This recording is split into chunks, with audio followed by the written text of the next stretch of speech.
Hello there, Rabbi. I see you've been to the Mount and it is smoking. Tuesday night, June 11th, marks at sundown, marks the beginning of the Jewish holiday of Shavuot. The holiday of Shavuot has an agricultural theme from biblical days and a spiritual rabbinic theme, the giving of the Ten Commandments.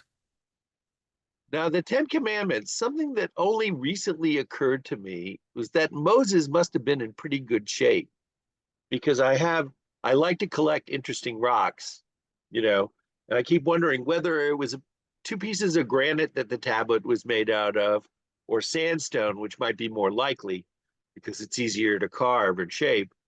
Whatever it was, the way they are in the pictures like this big, they probably weighed about 75 to 100 pounds each. And having to walk down a mountain with one of those under each of your arms, you know, Moses must have been pretty buff. Which explains why when he saw the golden calf, he dropped and broke them because he could no longer hold them up.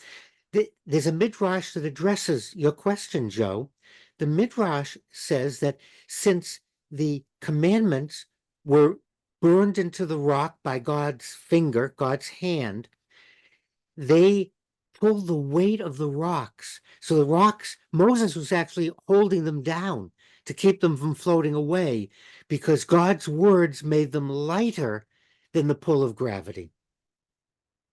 Maybe Boeing should get a job offer out to God, solve a lot of the problems that they're having right now. Wow, that's cool. Yeah, better than that would be looking at Einstein. Einstein said gravity doesn't exist. It's not what holds us on the earth.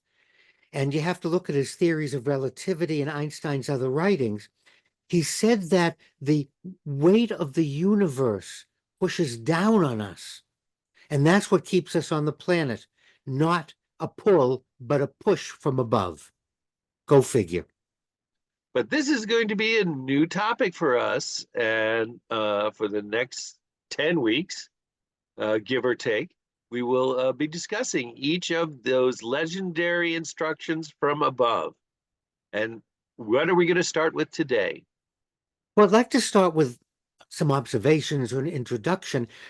What generated our topic is that the Republican Party and a few Democrats here and there, but mostly Republicans, keep insisting on posting the Ten Commandments in schools, in offices, in public buildings as a way of curbing or stopping behavior.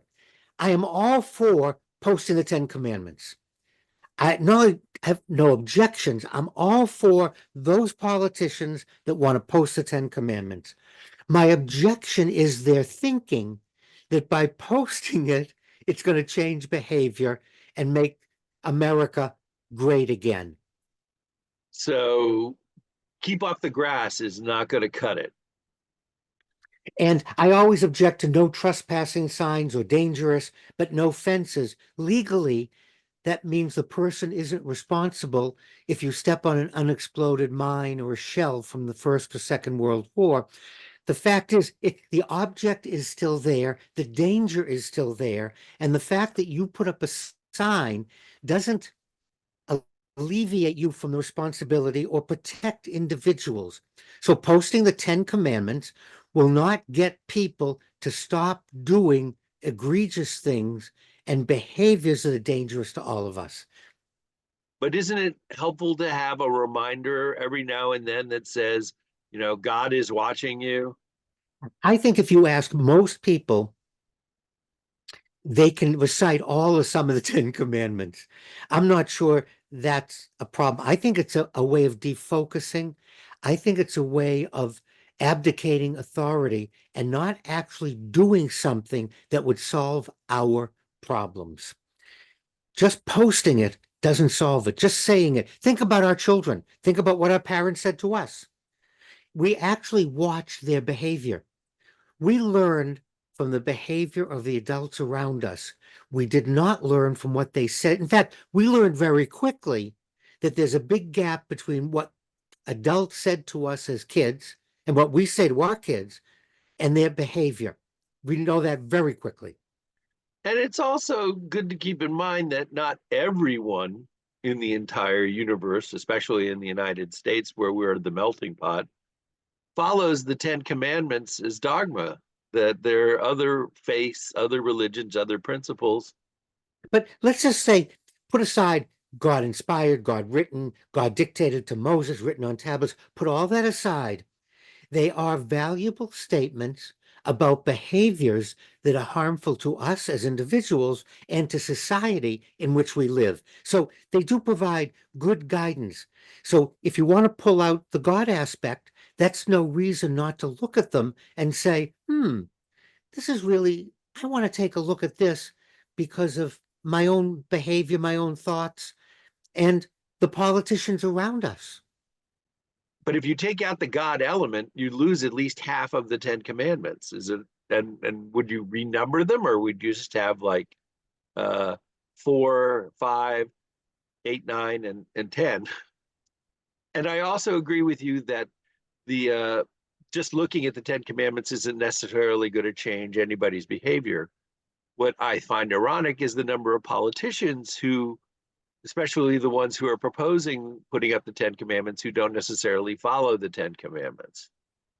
And that's my suggestion for our viewers and our listeners. Take the commandment and look at the behavior and actions of those running for public office. No judgment before, just look at, don't say excuses and don't say you believe in them and this and that. No.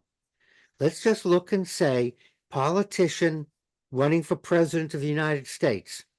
Let's look at that person's behavior compared to the Ten Commandments. Well, thanks, Rabbi. And if anybody has any comments or suggestions that they would like to hear us go over, please send us a message. We appreciate hearing from you. And just as a caveat, just as a heads up for everyone, again, watching and listening, be very careful of any religious denomination that dictates or has lists of behavior when the followers or the leaders of that group violate most, if not all, of the commandments. You want to run, not walk the other way.